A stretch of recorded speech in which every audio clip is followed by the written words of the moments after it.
Assalamualaikum warahmatullahi wabarakatuh. Perkenalkan, nama saya Iis Rizky Mafiroh, NIM T20188104. Di sini saya akan menjelaskan tentang ruang kelas sebagai suatu sistem. Ruang kelas adalah suatu ruangan dalam bangunan sekolah yang berfungsi sebagai tempat untuk kegiatan tatap muka dalam proses kegiatan belajar mengajar atau KBM. Sistem sosial merupakan interaksi antar individu yang terjadi secara konstan dan membentuk hubungan secara saling berkaitan secara teratur, ketergantungan dan mempengaruhi satu sama lainnya. Oleh sebab itu, sistem sosial itu memiliki ciri terhadapnya sejumlah kegiatan atau sejumlah orang yang berhubungan secara timbal balik dan bersifat konstan. Ruang kelas sebagai suatu sistem sosial guru dan murid dapat dipahami sebagai berikut. 1. Ruang kelas sebagai sistem interaksi. 2. Ruang kelas sebagai sistem pertukaran. Ruang kelas sebagai sistem interaksi. Hubungan guru di ruang kelas merupakan sebuah interaksi sosial di mana konsep persahabatan dan pemuridan terjadi dalam hubungan yang timbal balik, di mana terjalin suatu kontak dan komunikasi yang bersifat teratur dan struktur. 2. Ruang kelas sebagai sistem pertukaran. Hubungan guru-murid di kelas merupakan sebuah sistem pertukaran dalam rangka memperoleh keuntungan, baik yang bersifat ekstrinsik berupa materi dan kebendaan, maupun intrinsik berupa nilai, peringkat, penghargaan, pengakuan, cinta kasih dari para murid, orang tua, dan unsur lainnya.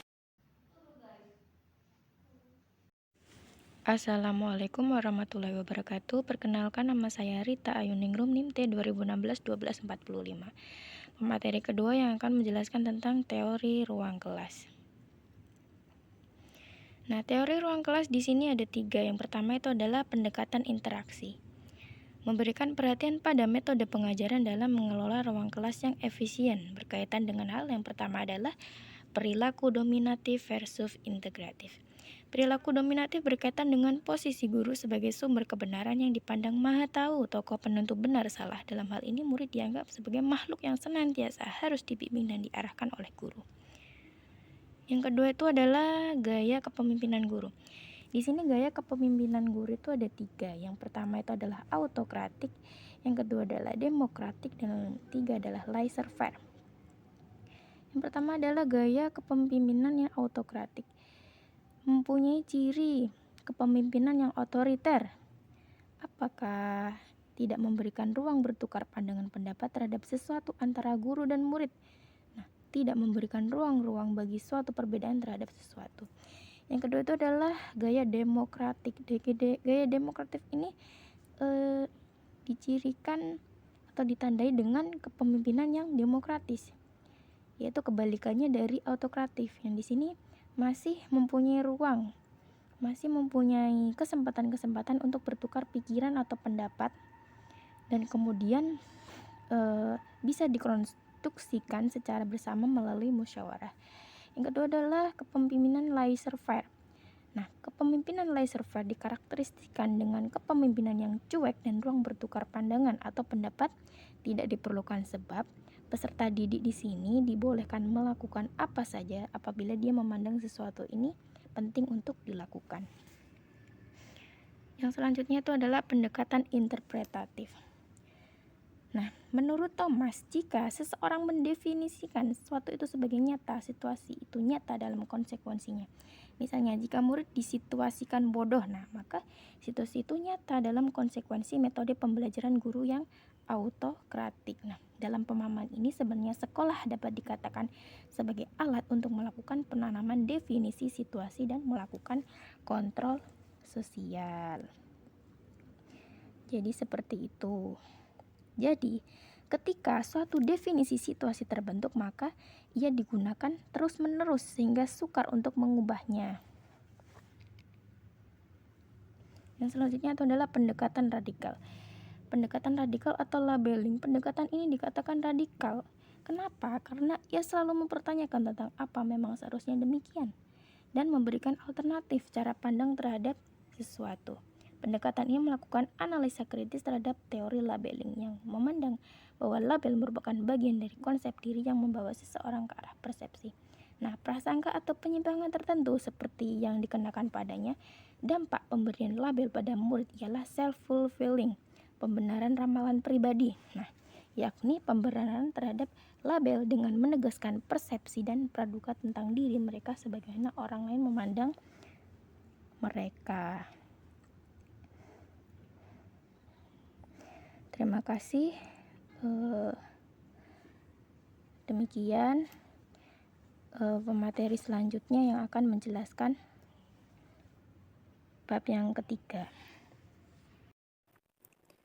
Assalamualaikum warahmatullahi wabarakatuh.